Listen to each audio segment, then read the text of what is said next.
YouTube ప్రేక్షకులందరికీ ప్రభు అయిన యేసుక్రీస్తు నామములో నా వందనాలు. నేను మీ చిన్న బాలరాజు పాస్టర్ని. మరి దేశంలో జరుగుతున్న పరిస్థితులను బట్టి ఇప్పుడు సేవకులంతా ఒక ఐక్యత మీదకి రావాల్సిన అవసరత ఎంతైనా ఉంది. సేవకులందరూ కలిసి చేయాల్సిన మొదటి పని తెలుసా?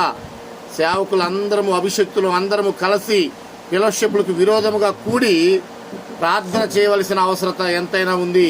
సేవకులారా రండి, ఐక్యముగా కూడి ప్రపంచ పరిస్థితులు మారునట్లుగా, దేశ పరిస్థితులు మారునట్లుగా పోరాడి ప్రార్థన చేయండి. మరి దేవుని యొక్క సేవకునిగా నేను మీకు పిలుపునిస్తున్నాను.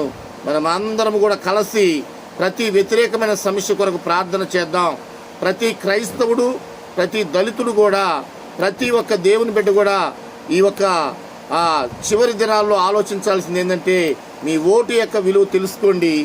ఓటు ఎంత విలువైందో, అది మీ జీవితానికి ఎంత బలమైందో తెలుసుకొని ఆ ఓటు విలువని కాపాడుకుంటూ మరి మనల్ని పరిపాలించే నాయకుల్ని ఎన్నుకునే ఒక శక్తి ఆ ఓటుకుంది. కాబట్టి ఆ ఓటుని ఎవరు కొనే హక్కు లేదు, ఆ ఓటుని ఎవరు అమ్ముకునే హక్కు లేదు. కాబట్టి ఆ ఓటుని మనం ఎంతో పవిత్రంగా కాపాడుకుంటూ మనకి మన ఆత్మ గౌరవాలని నిలబెట్టే నాయకులను ఎన్నుకోవడానికి ఉపయోగపడుతుంది. కాబట్టి అటువంటి ఓటుని ఆలోచించి ఒక మంచి నాయకుని ఎన్నుకోవాల్సిందిగా ప్రపంచ క్రైస్తవులకి, ప్రపంచంలో ఉన్న దళితులందరికీ కూడా పిలుపునిస్తున్నాం.